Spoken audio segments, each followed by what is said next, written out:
Commander Jake Morrison couldn't believe what he was looking at on his computer screen. The alien message had taken their best computers 3 days to decode, but now it was crystal clear. Someone from another planet was asking Earth for help, and they were willing to pay with incredible technology that could change human civilization forever. Jake rubbed his tired eyes and read the message again. The aliens called themselves the Zelanti, and they were in serious trouble. Something called the Korthax Empire was destroying their worlds one by one, killing billions of innocent people. The Zelanti were desperate enough to reach out to a species they had never met before. But here's where it got weird. The aliens thought humans were weak plant eaters who would be perfect as cheap soldiers. They had been watching Earth from far away and somehow got the completely wrong idea about what humans were like. Lieutenant Rebecca Torres walked into the command center, carrying a thick folder of translations. Her face was pale, and she looked like she hadn't slept in days. "Commander, you need to see what our language experts figured out," she said, setting the papers down on Jake's desk. Jake flipped through the pages, and his eyebrows shot up. The aliens had been spying on human farms and concluded that farmers were the dominant species on Earth. They thought humans spent all day peacefully growing vegetables and running away from any kind of danger. The Zelanti believed Earth was full of gentle creatures who would be honored to serve as foot soldiers in their war. "They want cannon fodder," Jake muttered, "and they picked the wrong planet." Admiral Robert Hayes walked over to look at the decoded message. Hayes was a tough old soldier who had seen combat in 3 different wars. His gray hair and scarred hands told the story of a man who understood violence better than most. He read what the aliens were offering. His weathered face broke into a dangerous smile. "Advanced space travel technology, energy weapons, and medical equipment that could cure cancer," Hayes said slowly. "Hayes. All in exchange for sending human soldiers to fight their war? Do they have any idea what they're asking for?" The answer was no. Absolutely not. Light years away on a beautiful planet called Seraph Prime, Science Director Villani was starting to panic. She had been the one who recommended contacting the humans in the first place.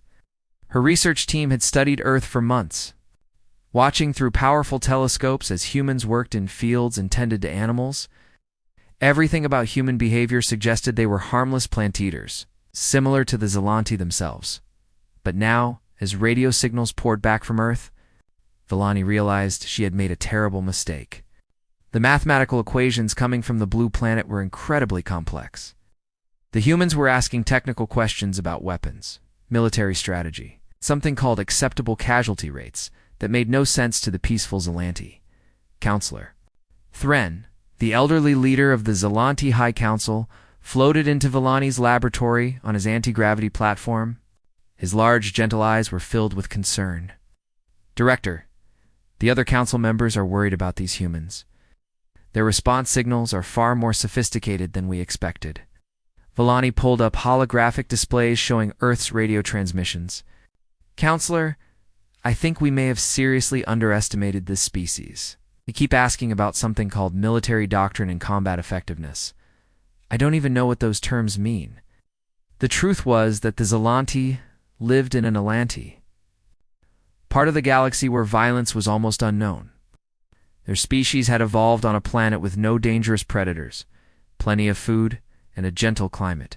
For millions of years, the biggest problem the Zelanti faced was deciding which flowers to plant in their gardens.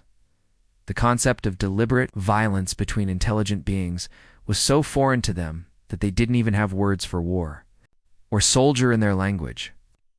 When the brutal Korthax Empire started attacking peaceful worlds, the Zelanti had no idea how to fight back. Their only strategy was to find another species that might help them. Unfortunately for everyone involved, they had just contacted the most dangerous predators in the known galaxy. Retress.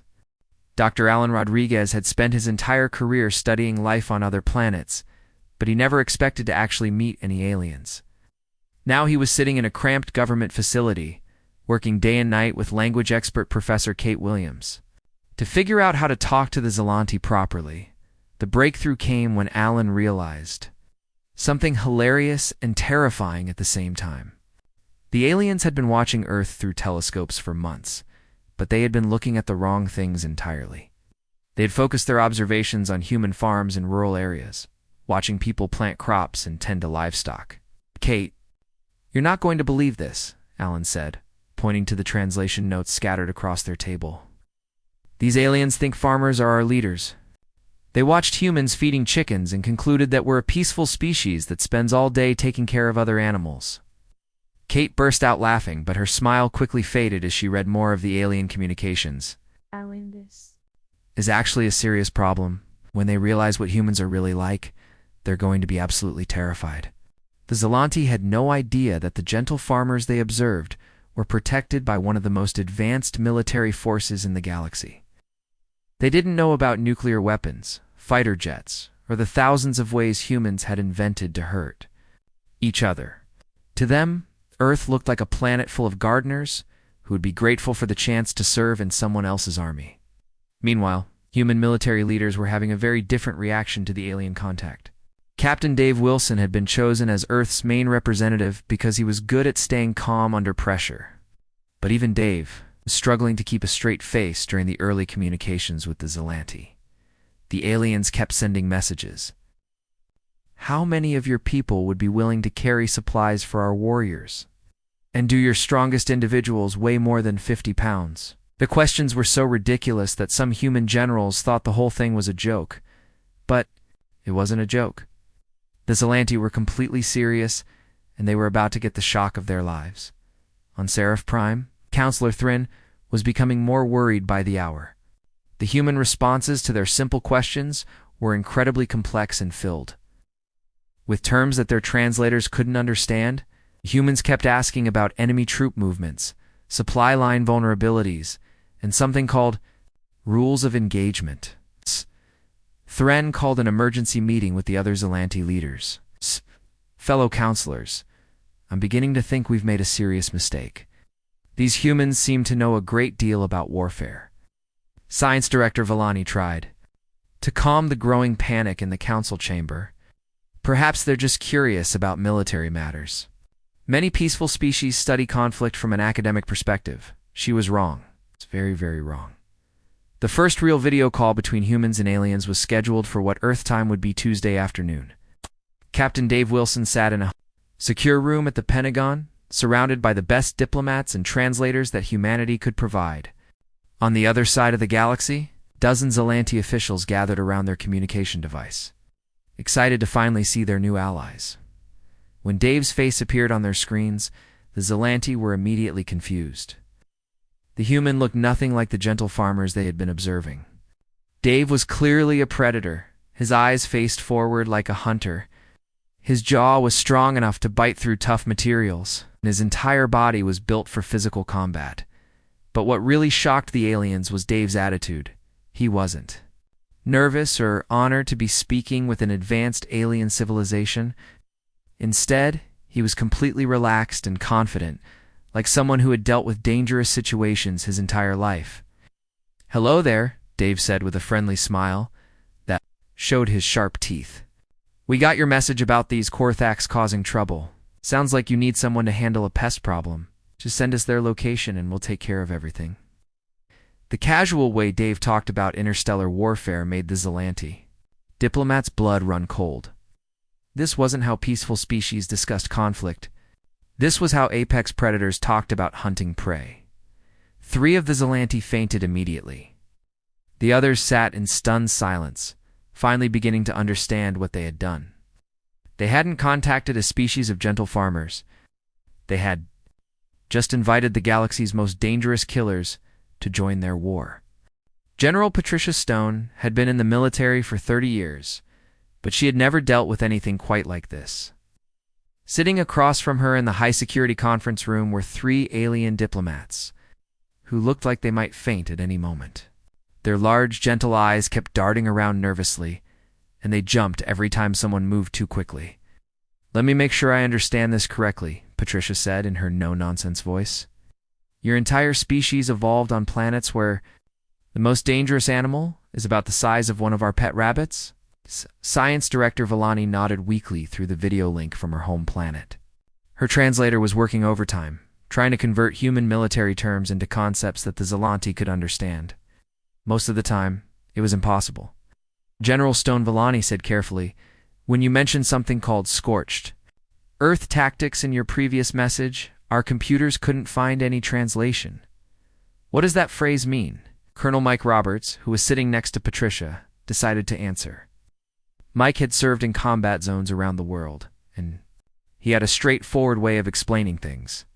"It means that if someone attacks our planet and threatens our people, we'll destroy everything they own until they can't fight anymore. We'll burn their cities, wreck their factories, and turn their worlds into empty rocks, if that's what it takes to protect Earth." The silence that followed was deafening. 3 Zelanti diplomats stared at their screens in complete horror, while several others could be heard crying in the background.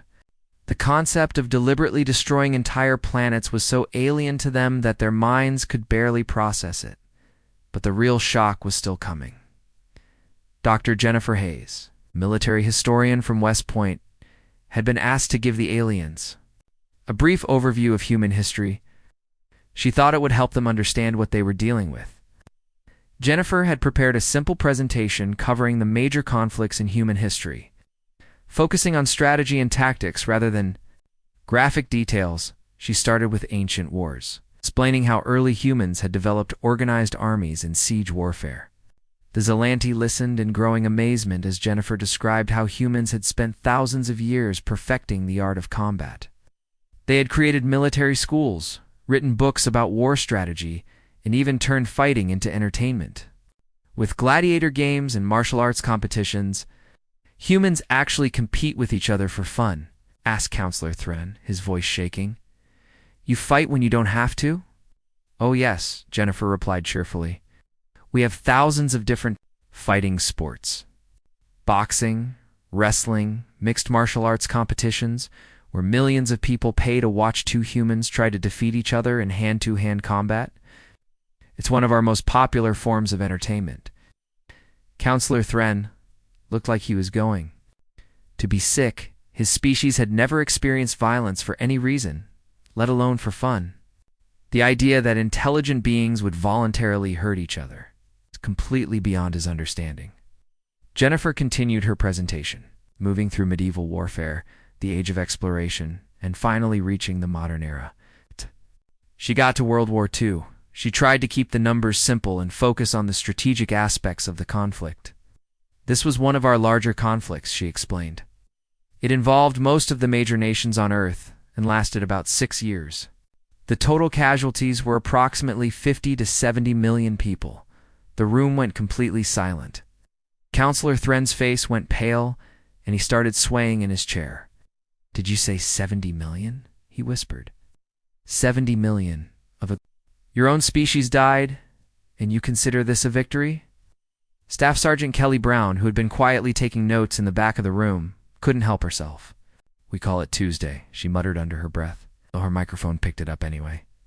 The comment was meant as dark humor among humans, but to the Zelanti, it sounded like casual acceptance of unimaginable violence. Counselor Thren finally collapsed and had to be carried out of the meeting by his assistants. Science Director Villani tried to salvage the situation. "General Stone, perhaps we should discuss the technical aspects of this partnership instead of historical matters." Patricia nodded, though she was beginning to understand just how different the 2 species really were. "Director Villani, I need you to understand something important. Earth is what we call a Class 12 death world.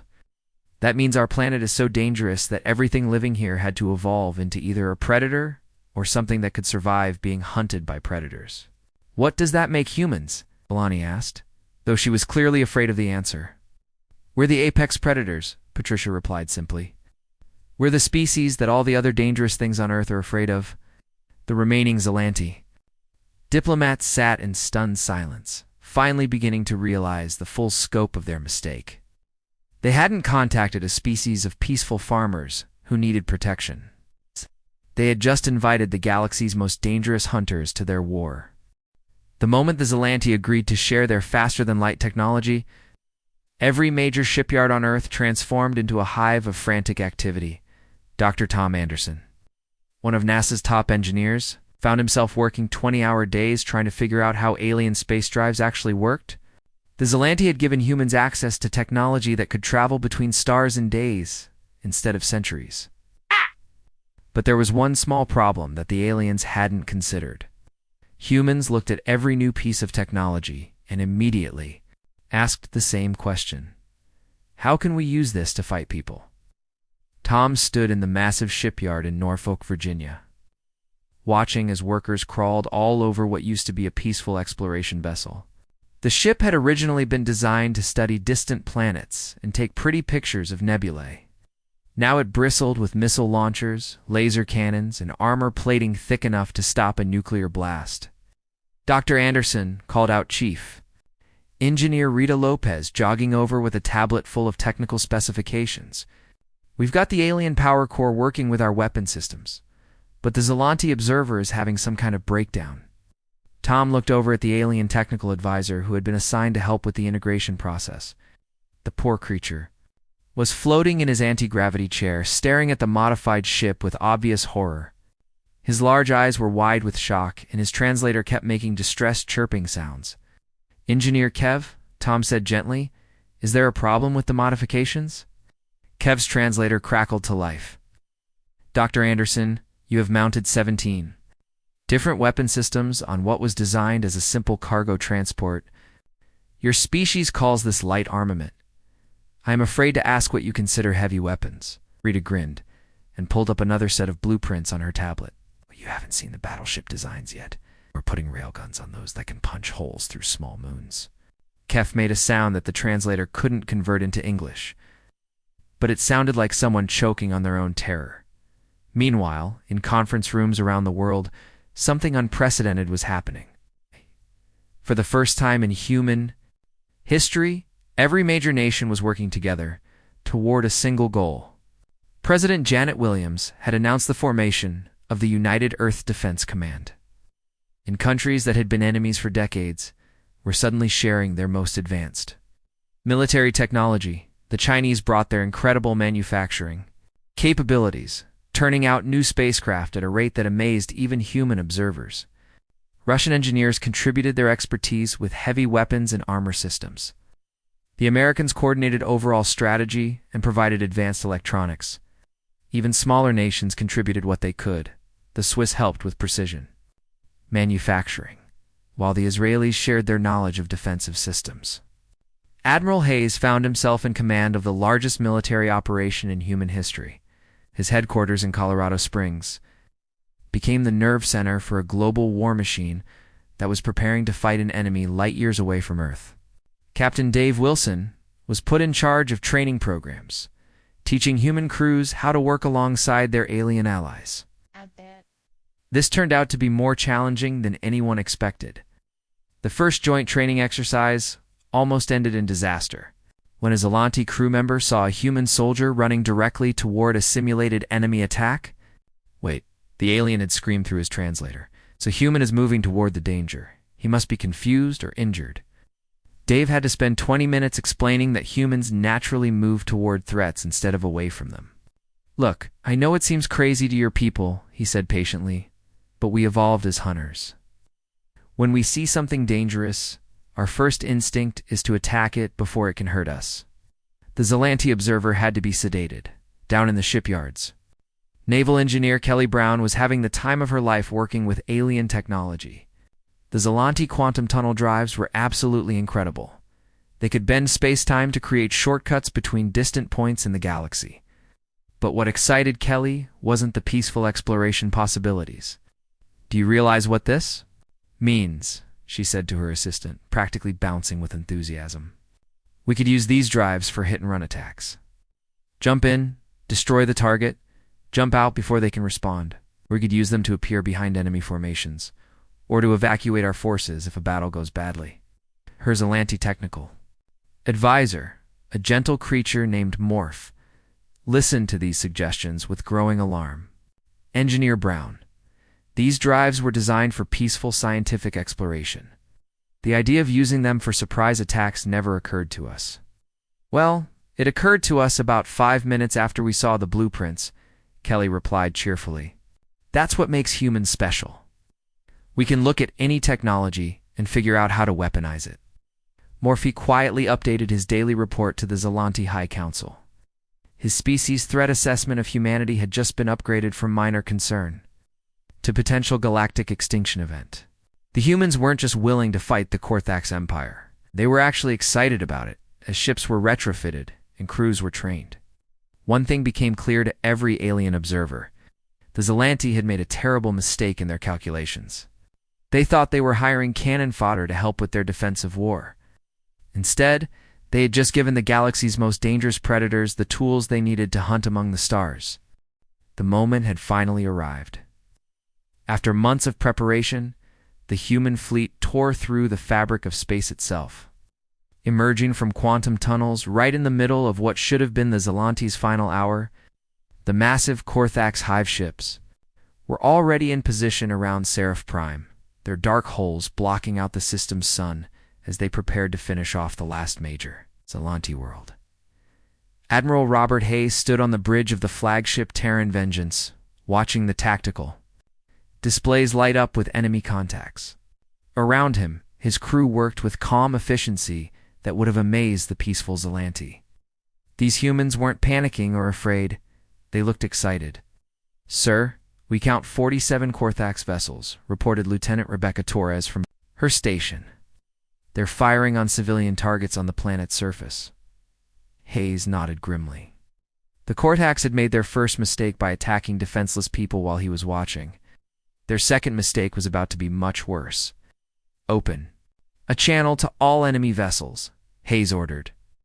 His communications officer nodded and gave him the signal. "Korthax fleet, this is Admiral Hayes of the Human Expeditionary Force." He broadcast on every frequency the aliens used. His voice was calm and professional, like a teacher giving instructions to a classroom. "You have 30 seconds to stop firing on that planet and leave this star system immediately." "This is your only warning?" The response came faster than Hayes expected. Every Korthax ship in the system turned toward the human fleet and opened fire simultaneously. Thousands of energy beams and missile strikes lit up the darkness of space as the aliens tried to destroy the newcomers. It was the last mistake the Korthax Empire would ever make. Colonel Mike Roberts was commanding the fighter squadrons from the carrier ship New York. He watched the enemy attack with professional interest, noting how the Korthax moved in perfect coordination. "Interesting," he muttered to his wingman. "They fight like a hive mind. No individual initiative at all." "It's going to make this easier," his wingman replied. "They can't adapt to unexpected tactics."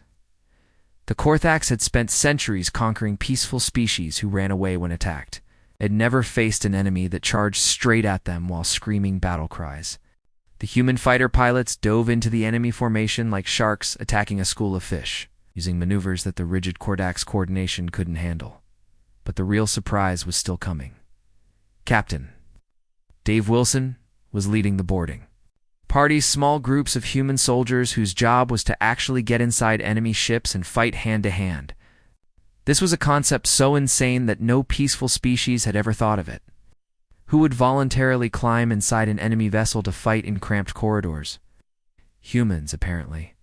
Dave's team used the quantum drives in ways that would have horrified their Zelanti designers. Instead of peaceful exploration, the humans were using the technology to teleport directly onto enemy ships. They appeared in the middle of Korthax vessels like ghosts, carrying weapons and explosives. The Korthax were completely unprepared for this. Their hive mind mentality meant they all thought the same way, used the same tactics, and made the same mistakes. But humans were individuals who could think for themselves and adapt to any situation. "Team Alpha, we're inside their command ship," Dave reported over his radio. "These bug things can't handle close combat at all. They keep trying to coordinate with their friends instead of just fighting." Within hours, the Korthax fleet was in complete chaos.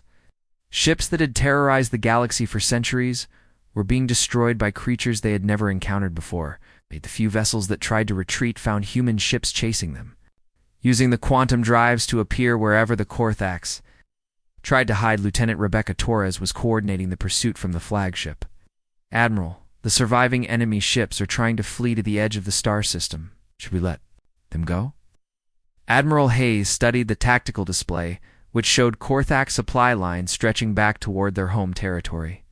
These weren't just random raiders, they were part of a massive empire that had been destroying peaceful worlds for generations. Negative, Lieutenant Hayes said quietly. We're going to finish this properly. Happened next would be talk about in alien history books for thousands of years. The human fleet didn't just defeat the Korthax forces at Seraph Prime.